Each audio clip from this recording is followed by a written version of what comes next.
네, 함께 하나님의 말씀 요한복음 1장 28절부터 31절에 있는 말씀을 찾아서 보도록 하겠습니다. 요한복음 1장 28절부터 31절에 있는 말씀입니다. 오늘 말씀이 좀 길기 때문에 제가 혼자서 읽도록 하겠습니다. 요한복음 1장 28절부터 31절입니다. 이 일은 요한이 침례 베풀던 곳 요단강 건너편 베다니에서 일어난 일이니라. 이튿날 요한이 예수께서 자기에게 나아오심을 보고 이르되 보라 세상 죄를 지고 가는 하나님의 어린 양이로다. 내가 전에 말하기를 내 뒤에 오는 사람이 있는데 나보다 앞선 것은 그가 나보다 먼저 계심이라 한 것이 이 사람을 가리킴이라. 나도 그를 알지 못하였으나 내가 와서 물로 침례를 베푸는 것은 그를 이스라엘에 나타내려 함이라 하니라. 네, 오늘 저는 여러분과 함께 통과의 집이라고 하는 제목으로 말씀을 나누도록 하겠습니다. 여러분 혹시 죽을 뻔한 위기에 처했다가 간신히 살아남게 되었을 때 사람들이 하는 말, 사람들이 내뱉는 말이 무엇인지 아십니까? 죽을 뻔했다가 간신히 살아난 사람들이 하는 말이 무엇인가 하면 바로 이 말입니다. 어휴, 하마터면 어디 건널 뻔했다고요?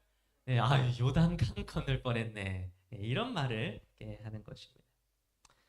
그래서 사람들은 뭐 이렇게 정말 죽을 위기에 처했다가 살아남게 되었을 때 여기 이 요단강을 건널 뻔했다, 뭐 이런 표현을 즐겨서 사용하고 있습니다. 그래서 강을 건넌다는 것이 죽어서 천국에 가게 되는 것이라고 그렇게 사람들은 생각을 하고 있는 것입니다. 그래서 그런지 심지어 이런 제목의 영화가 나오기까지 하였습니다. 이 제목이 뭔가 하면 니마 그 강을 건너지 마오. 네, 여러분 이 영화는 다큐멘터리 그런 영화인데요. 89세 할머니와 98세 할아버지의 사랑 이야기를 다룬 그런 영화가 이 영화입니다. 그런데 이 89세 할아버지와 89세 할머니와 98세 할아버지가 상대방에게 서로 간에 죽지 말아달라라고 하는 이야기를 지금 뭐라고 표현을 해주고 있는가 하면 니마 뭐요? 예, 그 강을 건너지 마오 이렇게 표현을 해서 말을 해주고 있는 것입니다. 여러분 이와 같이 오늘날 많은 사람들은 죽음이라고 하는 것을 이 요단강을 건너는 것으로 비유를 해가지고 이렇게 말을 해주고 있습니다. 요단강을 건너면 죽게 되는 것이다 라고 이렇게 생각을 하면서 이 표현을 사용을 하고 있는 것입니다. 혹시 여러분들도 살면서 이런 표현을 사용해 보신 적이 있으십니까? 요단강 건널 뻔했네 뭐 이런 표현 혹시 사용해 보셨습니까? 근데 여러분 사실 이 요단강을 건넌다라고 하는 것은 성경적으로 봤을 때 사실은 죽음을 의미하지는 않습니다. 요단강을 건넌다라고 하는 것은 성경적으로 확인했을 때 전혀 다른 의미를 가지고 있는데요. 오늘은 우리가 예수님께서 요단강에서 침례를 받으신 그 내용을 통하여 이 요단강을 건넌다라고 하는 것의 성경적인 정확한 의미가 무엇인지를 함께 살펴보는 시간을 갖도록 하겠습니다. 여러분 구약 성경에서 요단강은 이스라엘 백성들에게 있어서 가나안 땅, 약속의 땅으로 들어가기 위한 넘어야 할 마지막 관문이 바로 이 요단강이었습니다. 그래서 여호수아 1장 2절은 이렇게 기록해 주고 있습니다.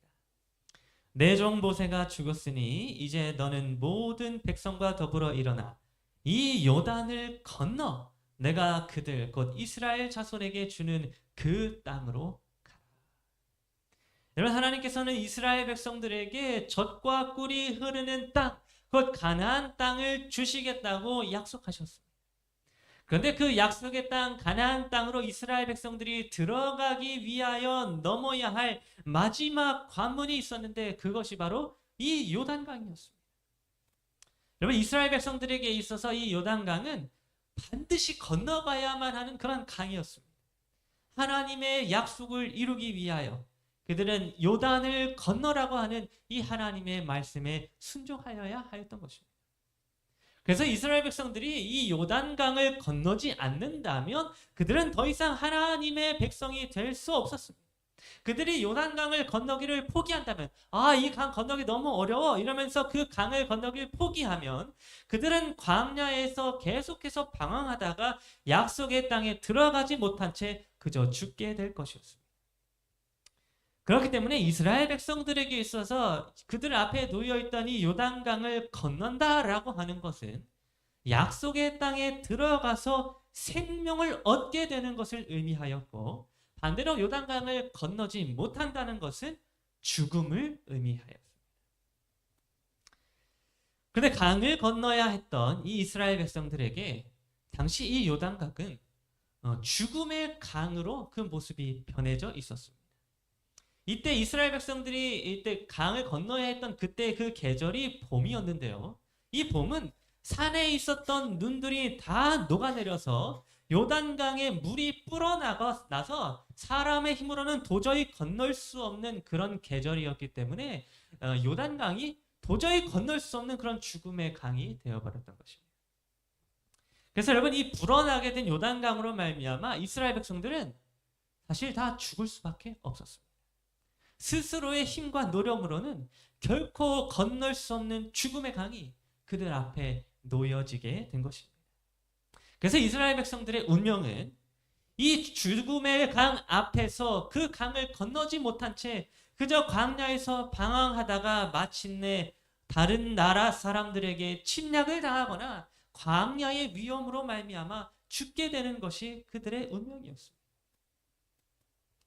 그런데 여러분, 그렇게 죽음이 이스라엘 백성들 앞에 놓이게 되었을 때에 하나님께서는 이스라엘 백성들을 위하여 무엇을 준비해 주셨는가 하면 바로 언약궤를 준비해 주셨습니다. 여호수아 3장 6절은 그 사실을 이렇게 기록해 주고 있습니다. 여호수아가 또 제사장들에게 말하여 이르되 언약궤를 메고 백성의 앞서 건너라 하매 곧 언약궤를 메고 백성이 앞서 나가니라. 여러분, 이스라엘 백성들이 그들 자신의 힘으로는 요단강을 건널 수가 없어서 이제 죽을 위기에 처하게 되었을 때에 하나님께서는 뭘 준비해 주셨냐면 이 언약궤를 준비해 주셨습니다.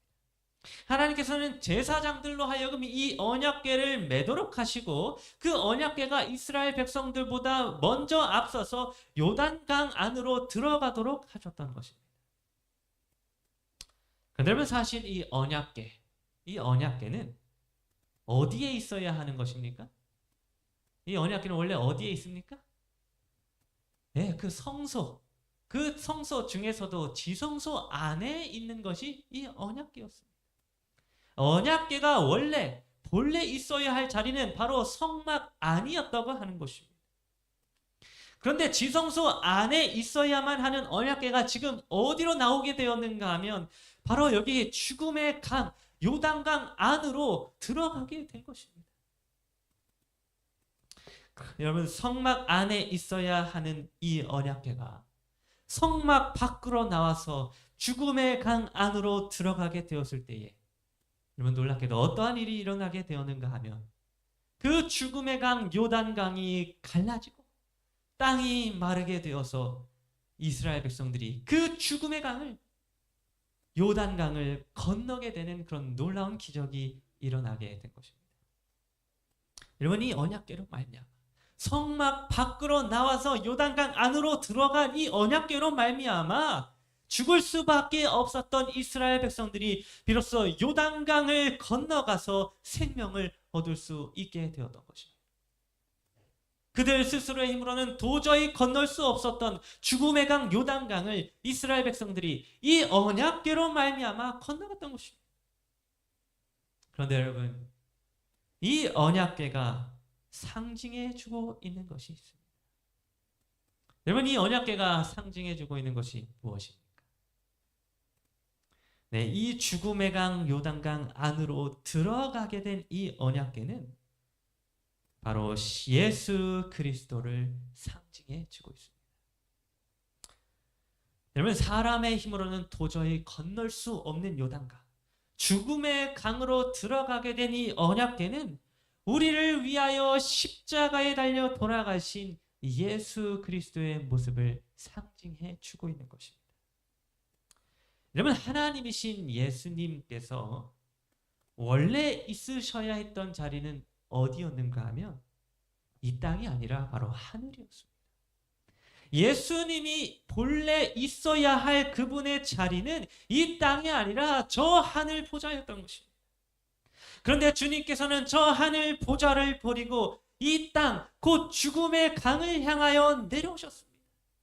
하늘 성소 안에 있어야 하는 언약궤가 지금 이 땅으로 내려오신 것입니다.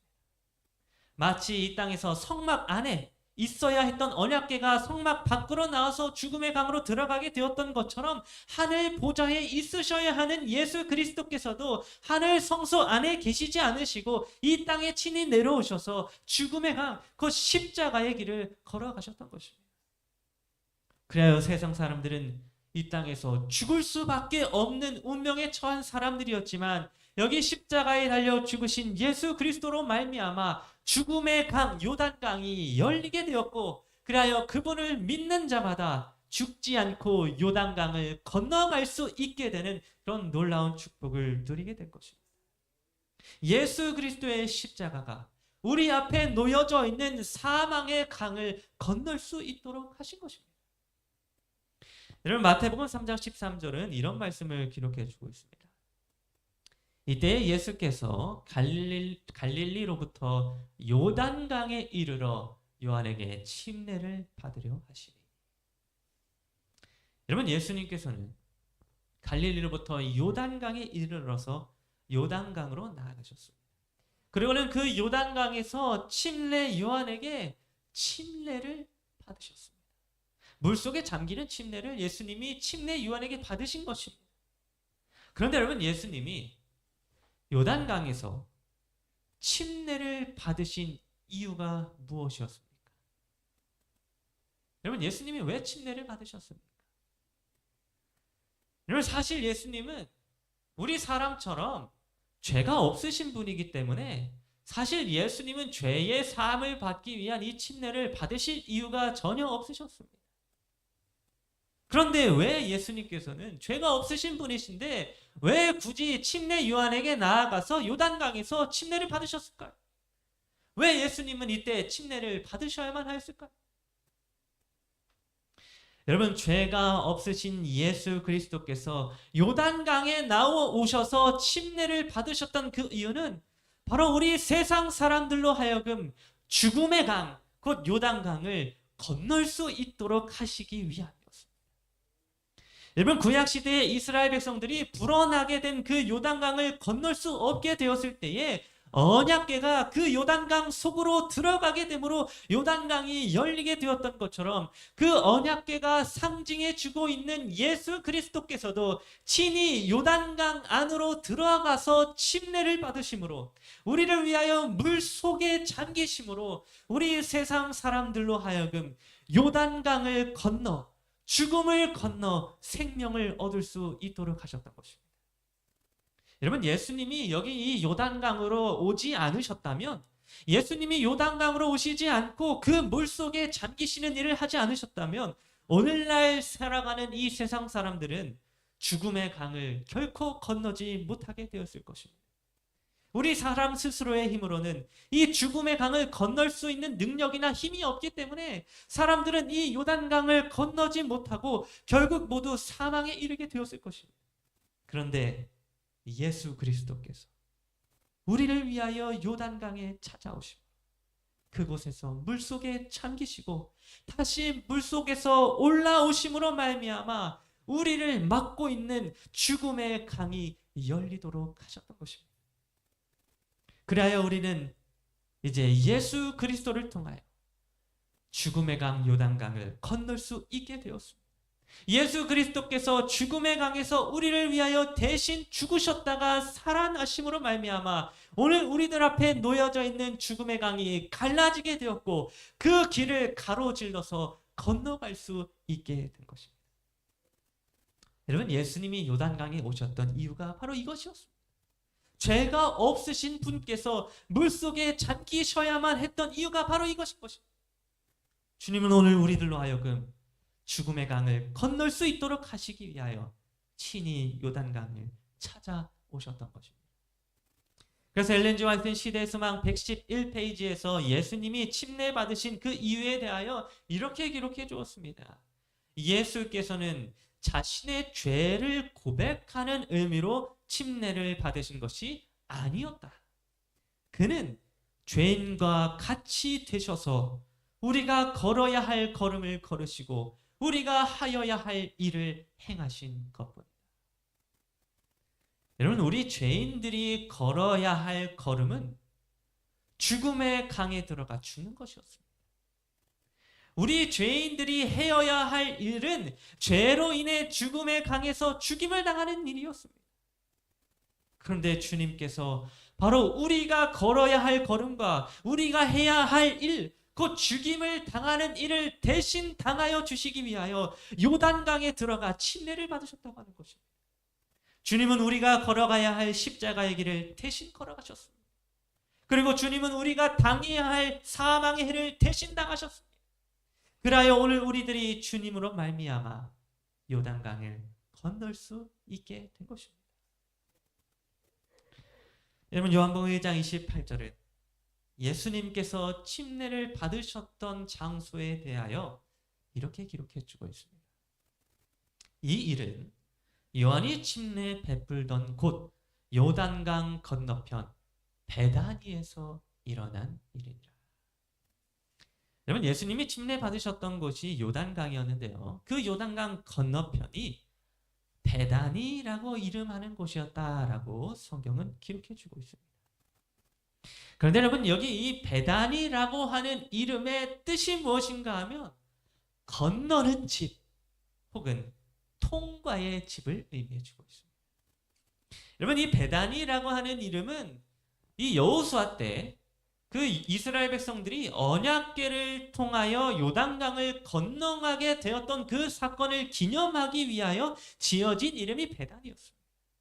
이스라엘 백성들은 언약궤를 통하여 죽음의 강 요단강을 통과하게 되므로 그곳의 이름을 통과의 집이라 베다니라라고 이렇게 이름을 짓게 되었던 것입니다.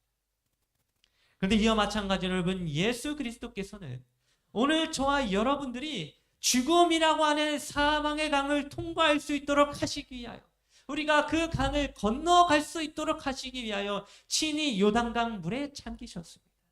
그분은 우리를 위하여 물속에 잠기는 죽음을 십자가에서 친히 담당하시게 되었던 것입니다.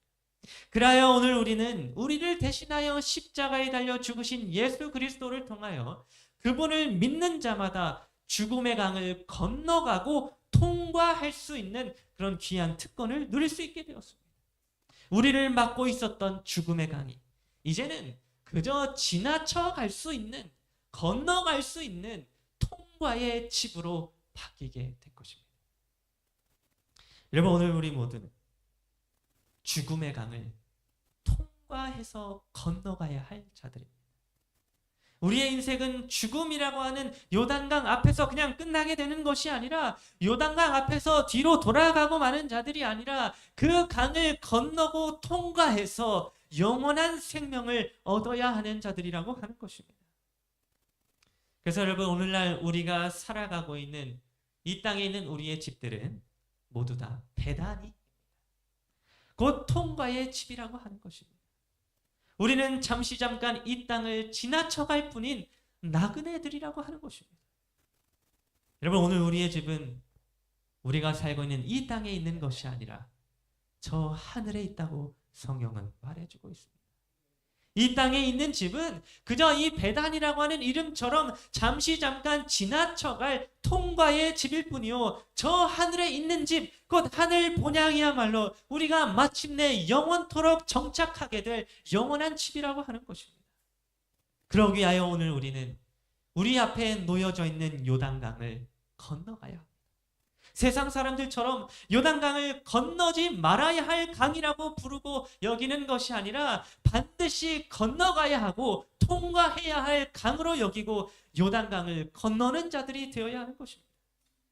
그래서 여러분, 고린도전서 15장 55절은 죽음의 강 요단강을 건너가서 통과의 집을 지나친 자들이 고백하는 그 고백의 내용에 대하여 이렇게 기록해주고 있습니다.